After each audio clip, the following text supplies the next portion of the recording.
Hello friends, एक बार पुनः मैं राजेश आप सभी को आपके अपने YouTube channel unique math with Rajesh sir में स्वागत करता हूं। फ्रेंड्स, आज हम सब क्लास 10th मैथ एनसीईआरटी के चैप्टर नंबर 5 जिसका नाम है समांतर श्रेणी यानी अर्थमेटिक प्रोग्रेशन।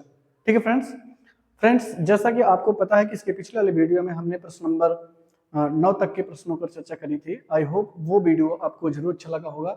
यदि आपने उसको देखा होगा तो उस कंटेंट से आपको जरूर कुछ ना कुछ नया सीखने को मिलेगा।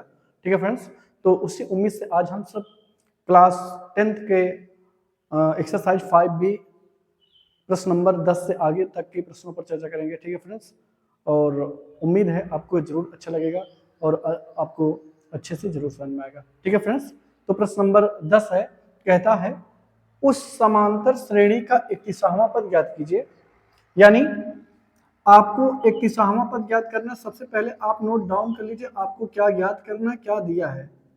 ठीक है, तो 31वां पद ज्ञात करना है और कहता है जिसका 11वां पद 38 है। ये इंपॉर्टेंट है। 11वां पद यानी 11वां पद को A11 लिखेंगे और ये कितना है, 38 है। A11 जो है वो 38 है। और कहता है 16वां पद 73 है। इसका A16 जो है वो कितना है, 73 है। तो आपको क्या ज्ञात करना है, 31st टर्म। और ये तभी ज्ञात होगा जब हम इन दोनों कंडीशनों से दो समीकरण बनाएंगे और दोनों को हल करके ए और डी का मान निकालेंगे, तभी ये इसको हम फाइंड कर पाएंगे। तो चलते हैं, इससे हम एक इक्वेशन जनरेट करेंगे और इससे एक इक्वेशन जनरेट करेंगे। कैसे करते हैं आइए देखते हैं। A11 इक्वल टू 38 दिया है, तो आपको फॉर्मूला रखना A11 और A11 का फॉर्मूला क्या हो जाएगा, A plus 11 minus 1 into d equal to 38। ठीक है, और यहाँ से A प्लस ये 10D हो जाएगा। 10D बराबर कितना हो जाएगा, 38। और ये इक्वेशन नंबर कितना हो जाएगा, फर्स्ट। ठीक है फ्रेंड्स, और ये इक्वेशन तो फर्स्ट इससे जनरेट हो गया। अब आपको इससे जनरेट करना है। तो दूसरा क्या है, A16 बराबर कितना दिया था आपको, 73। तो यहाँ भी A16 का फॉर्मूला रखिए, तो A प्लस कितना हो जाएगा, 16 minus 1 into d equal to 73। और ये घटेगा तो A plus 15D equal to 73 हो जाएगा। इक्वेशन नंबर ये सेकंड हो गया। अब आप देख रहे होंगे इन दोनों कंडीशनों से मुझे इक्वेशन फर्स्ट और इक्वेशन सेकंड मिल गया है। अब इन दोनों इक्वेशनों में हम देखेंगे कि ये ए का गुणांक जो है वो सेम है। तो अगर हम इनको घटा लेते हैं तो ए वाला कैंसिल आउट हो जाएगा, और जब ए का मान कैंसिल आउट हो जाएगा तो डी का मान अपने आप निकल जाएगा। ठीक है ना, तो लिखेंगे कैसे, लिखोगे आप, समीकरण दो में से समीकरण एक को घटाने पर। तो समीकरण दो क्या है, A plus 15D equal to 73 है, और दूसरा क्या है, A plus 10D equal to 38 है। ये था, इसको हम घटा रहे हैं तो ये कैंसिल आउट हो जाएगा। सॉरी, इसके साइन जो है वो चेंज हो जाएंगे, ये A B minus B minus में, ए बी माइनस में, ये तो ए कैंसिल आउट हो जाएगा। और ये 15D में से 10D निकल जाएगा तो आएगा 5D। और यहाँ से आप घटाने 73 में से 38 निकाल देना है, तो 13 में से 8 जाएगा, 5 आएगा, और यहाँ बचा 6, 6 में से 3 जाएगा, 3 आएगा, वो प्लस में। अब यहाँ से D का मान जो है 35/5 हो जाएगा और D का मान 7 आएगा। और जब आपको D का मान मिल जाएगा तो D का मान कहाँ रखेंगे, लिखेंगे D का मान समीकरण 1 में रखने पर। कहाँ, समीकरण 1 में रखने पर। ठीक है, तो समीकरण 1 क्या है, समीकरण 1 आपको मिला था A plus 10D equal to 38। तो यहाँ से A प्लस ये D का मान आपने 7 निकाल रखा है, 38 हो जाएगा। तो A प्लस 70 हो जाएगा, 70 बराबर 38, इधर ये प्लस इधर आके माइनस हो जाएगा। तो A बराबर 38 माइनस 70, और इस 70 में से 38 को निकाल दीजिए तो कितना बचेगा, वो बचेगा 40, 30, 32, यानी माइनस 32 आएगा। ठीक है, A का मान कितना आ गया, माइनस 32, और D का मान कितना आ गया, 7 आ गया। अब मुझे जो ज्ञात करना है, A और D का मान जब मिल जाएगा तो आपको जो भी ज्ञात करना आप आसानी से निकाल सकते हैं। तो क्या ज्ञात करना है, A31 ज्ञात करना है। तो इसका फॉर्मूला हो जाएगा A plus 31 minus 1 into D ना भाई, A31 का फॉर्मूला हो जाएगा A plus 31 minus 1 into d. और A का मान कितना निकाल रखा अभी आपने, माइनस 32 प्लस माइनस, और ये 30 हो जाएगा है। ये 30 हो जाएगा, 30 गुणे और इसका मान 7 है तो हो जाएगा -32 और ये हो जाएगा 7 त्रिक 21 यानी 210। इसको घटा लीजिए, 2 में से 0 में से 2 जाएगा नहीं, उधर लेके 8 हो जाएगा, 10 में से 2 गया 8 और यहाँ बचा 10, 10 में से ये 7 हो जाएगा और यहाँ बचा 1 यानी 178 आएगा। इसका कौन सा पद? 31वां पद 178 आएगा। ठीक है फ्रेंड्स, तो आई होप ये आपको प्रश्न नंबर 10 जरूर समझ में आया होगा। ठीक है फ्रेंड्स, चलते हैं इसके अगले प्रश्न पर 11 पर।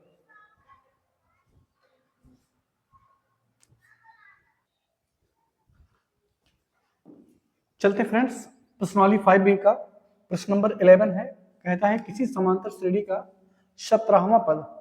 ठीक है फ्रेंड्स, आपको ये स्टेटमेंट वाला क्वेश्चन है। आपको क्या करना है, स्टेटमेंट को बहुत सावधानी से पढ़ना है और उसके अकॉर्डिंग क्या करना है, आपको इक्वेशन को जनरेट करना है। ठीक है, तो कहता है किसी समांतर श्रेणी का 17वां पद।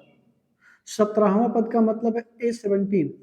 17वां पद उसके 10वें पद से 7 ज्यादा है, यानी ये जो 17वां पद है उसके 10वें पद से, 10वां पद का मतलब होगा 18 और इसके 10वें पद से कितना ज्यादा है? 7 ज्यादा है। भाई एक बात तो कंफर्म है कि 17वां पद ज्यादा होगा और किससे ज्यादा होगा? 10वें से ज्यादा होगा। तो वही कह रहा है 17वां पद जो है उसके 10वें से 7 ज्यादा है। ठीक है, तो आपको क्या ज्ञात करना है? सार्वधातुक डी ज्ञात करना है। तो ये डी ज्ञात करना है, ऐसे लिख लेंगे। तो यहां से आप इसका फॉर्मूला रखिए और यहां से इसका फॉर्मूला रखिए। तो इसका फॉर्मूला क्या हो जाएगा? A+17 - 1 × D।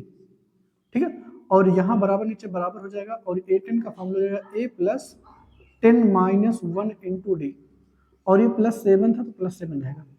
इसको एक स्टेप सॉल्व करें, A+ ये 16D हो जाएगा और ये A+ ये 9D हो जाएगा और ये +7 है तो 7 रहेगा और यहाँ से एक बात A जो है A से कैंसिल हो जाएगा।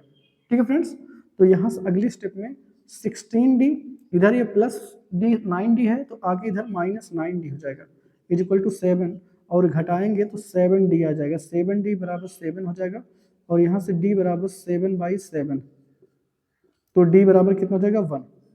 अब D का मान 1 आ गया है।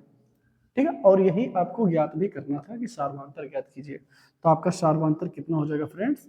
हो जाएगा 1 हो जाएगा। ठीक है, आई होप फ्रेंड्स ये आपको जरूर अच्छे से समझ में आया होगा। ठीक है फ्रेंड्स, चलते हैं इसके अगले प्रश्न 12 पर।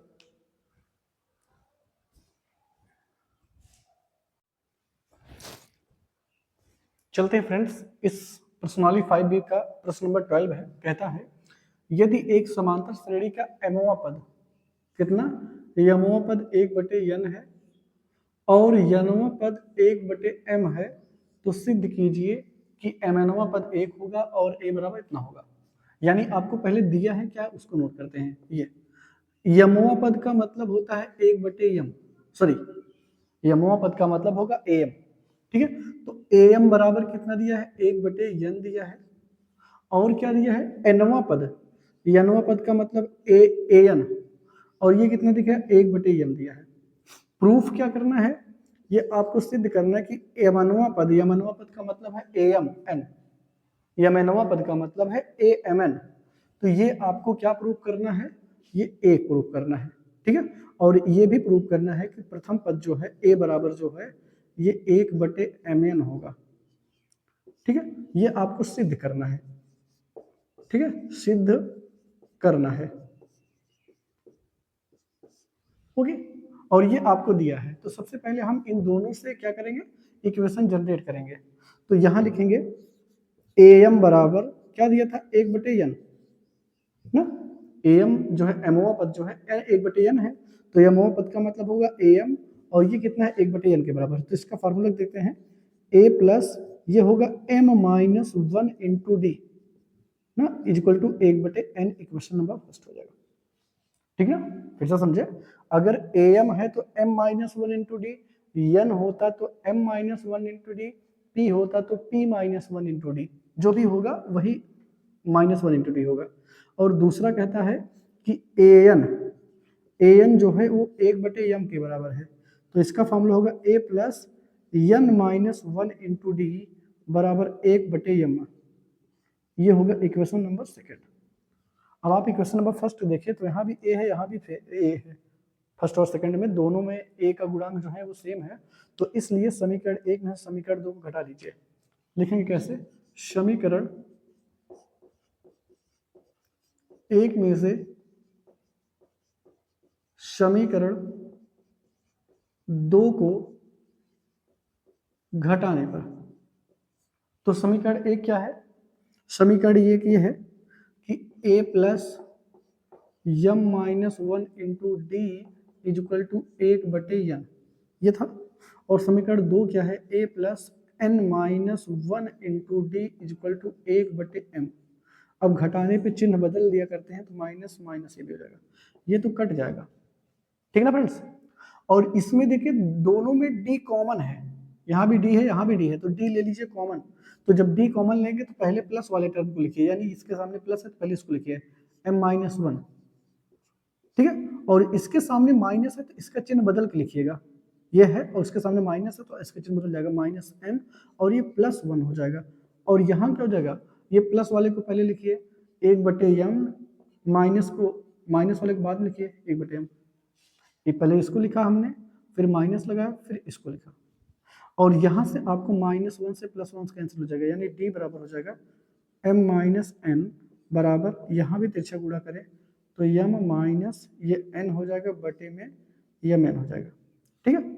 और ये वाला चीज इससे कैंसिल हो जाएगा, तो d बराबर क्या मिलेगा? 1/mn, ठीक है। d का मान आ गया 1/mn। अब d का मान अगर आ गया है तो d का मान समीकरण 1 में रखेंगे, क्या लिखेंगे? d का मान समीकरण 1 में रखने पर, समीकरण 1 क्या है? समीकरण ये था 1, a plus m minus 1 into D बराबर 1/n, यही तो था समीकरण 1, उतार लिया हमने। और d का मान यहाँ से a प्लस ये m-1 इंटू डी का मान 1/mn बराबर क्या था? 1/n था। इसको दोनों में गुणा कर दीजिए, तो एक a धन इसमें गुणा करेंगे तो m/mn हो जाएगा, और इसमें गुणा करेंगे तो -1/mn हो जाएगा, बराबर 1/n, ठीक है। इस mn से हमने am में गुणा करा तो m/mn हो गया, और इसी 1/mn से 1 में गुणा करा तो 1/m हो जाएगा माइनस में, ठीक है। यहाँ से ये कैंसिल हो जाएगा, तो अगले स्टेप में क्या आएगा? a प्लस ये जब m से कैंसिल हो जाएगा तो 1/n बचेगा, और -1/mn, और बराबर क्या बचेगा? 1/n। ये 1/n से n कैंसिल हो जाएगा, तो यानी क्या मिलेगा? 1/mn प्लस में हो जाएगा, ये a का मान आ गया, ठीक है। a का मान मिल गया और d का मान मिल गया। और जब a और d का मान निकल जाएगा तो आपको क्या प्रूव करना है? इसका mnवां पद सिद्ध करना है। mnवां पद आपको ले लें तो mnवां पद का मतलब है वो amn, और इसका फॉर्मूला हो जाएगा a plus mn minus 1 into D. amn का फॉर्मूला क्या हो जाएगा? a plus mn minus 1 into D. हमने आपको बताया यहाँ जो भी होगा उसी के साथ -1 करेंगे, ठीक है। तो a का मान अभी आपने निकाल रखा amn, और इसका मान ये आपने निकाल रखा mn तो है ही लास्ट में, -1 इंटू डी का मान इसका भी आपने निकाल रखा mn, ठीक है। तो गुणा कर दीजिए 1/mn, और यहाँ से गुणा करेंगे mn/mn माइनस 1/mn, ये वाला इससे कैंसिल हो जाएगा, तो क्या बचेगा? mn/mn, और mn/mn का मान क्या होता है? 1 होता है, यानी आ गया a जो mn है वो 1 के बराबर आ गया, ठीक है। और प्रथम पद क्या आ गया? प्रथम पद आपको क्या निकालना था? प्रथम पद 1/mn निकालना था, और यही आया भी है, देख लीजिए। प्रथम पद 1/mn सिद्ध करना था, तो यहाँ देखिए प्रथम पद 1 क्या है? यह है, ये मुझे प्रूव करना था, देखिए ये मुझे प्रूव करना था तो ये आ गया, और ये मुझे प्रूव करना था तो ये आ गया, ठीक है। तो इस तरह से इस प्रश्न नंबर 12 को सॉल्व करेंगे, और ये फ्रेंड्स इंपॉर्टेंट भी प्रश्न है, बढ़िया प्रश्न है, एग्जाम में कई बार पूछा गया है, तो आप इसको अच्छे से जरूर इंपॉर्टेंट में डाल लें, ये इंपॉर्टेंट प्रश्न है। ओके फ्रेंड्स, चलते हैं इसके अगले प्रश्न पर।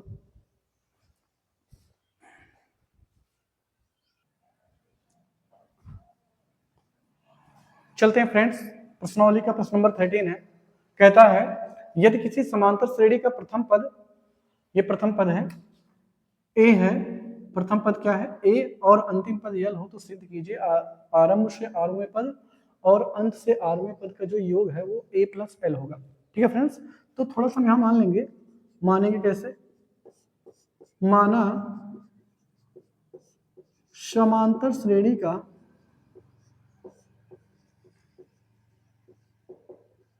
का प्रथम पद क्या मान ले, वो ए मान ले, सार्वांतर जो है वो क्या मान ले, वो डी मान ले, और अंतिम पद क्या मान ले, अंतिम पद यल मान ले, इतना मान ले। ठीक है, क्योंकि इतने का यूज होना है। तो यहां से क्या हो जाएगा, आरंभ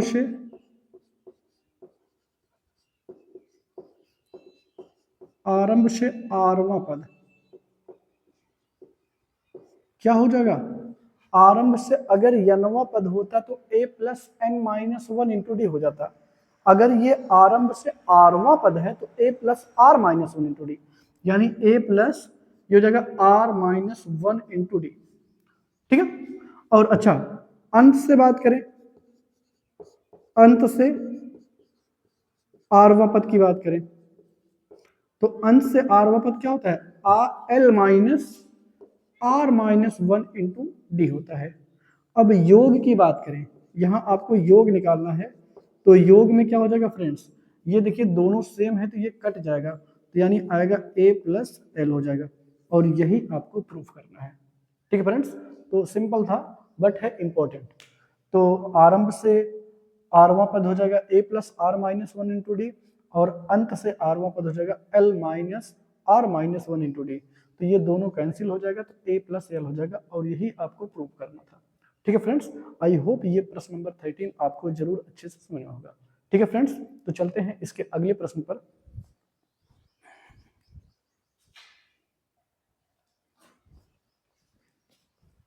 चलते हैं फ्रेंड्स, इस प्रश्नावली का प्रश्न नंबर 14 है, कहता है यदि किसी समांतर श्रेणी के तीसरे एवं नौवें पद क्रमशः 4 और -8 है, यानी इसका तीसरा पद जो है वो 4 है और नौवां पद जो है वो -8 है, तो इसका कौन सा पद जो है वो शून्य होगा।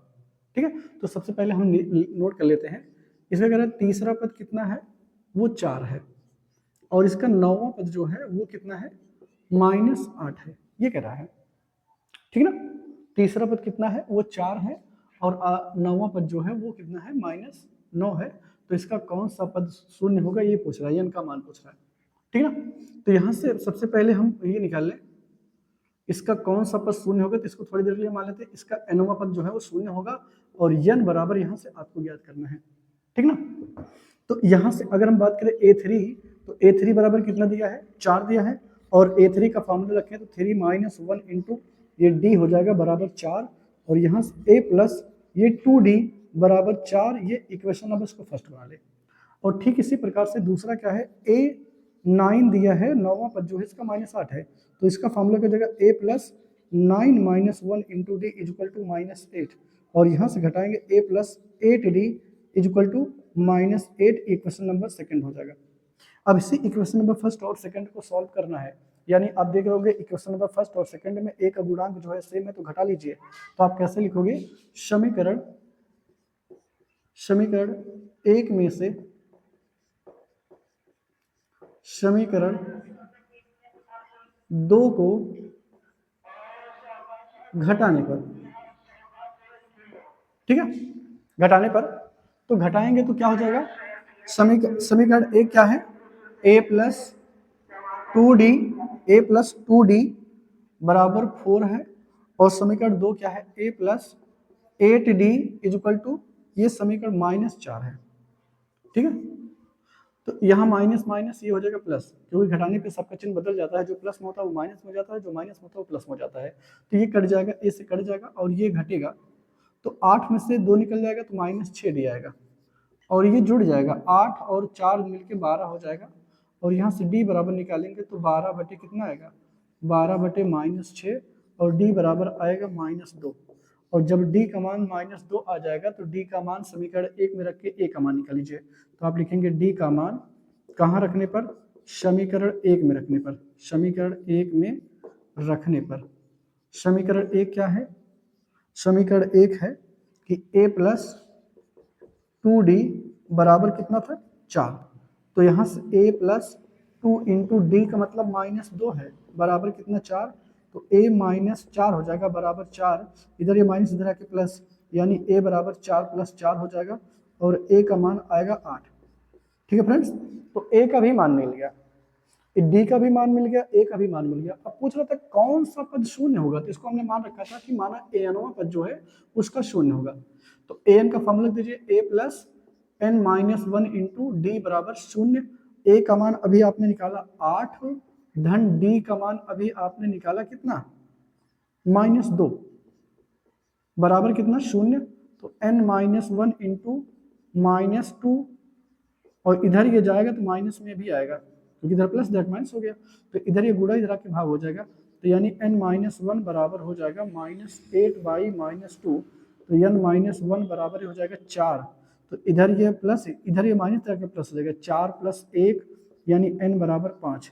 तो इसको हम कह सकते हैं इसका जो पांचवा पद है वो शून्य होगा। तो लिख सकते हैं श्रेणी का पांचवा पद, श्रेणी का पांचवा पद जो है वो क्या होगा? शून्य होगा, शून्य होगा। ओके फ्रेंड्स, तो आई होप ये आपको प्रश्न नंबर 14 अच्छे से समझ में आया होगा। फ्रेंड्स, आपको ये अगर वीडियो अच्छी लग रही है तो आप अपने दोस्तों में जरूर शेयर करें और साथ में कमेंट में जरूर बताएं कि आपको ये वीडियो कैसी लगी। ठीक है फ्रेंड्स, जैसा कि आपको पता होगा फ्रेंड्स कि हमारे इस यूट्यूब चैनल के माध्यम से आप सभी को क्लास 6 से क्लास 12 तक के कंटेंट को हम उपलब्ध कराने का प्रयास कर रहे हैं। और अगर आप इस चैनल के माध्यम से जुड़ेंगे तो आपको, मुझे विश्वास है कि आपको आपके सीखने में जरूर कुछ ना कुछ आप बेहतर सीखेंगे और अच्छा सीखेंगे। ठीक है फ्रेंड्स, तो चलते हैं। थैंक्स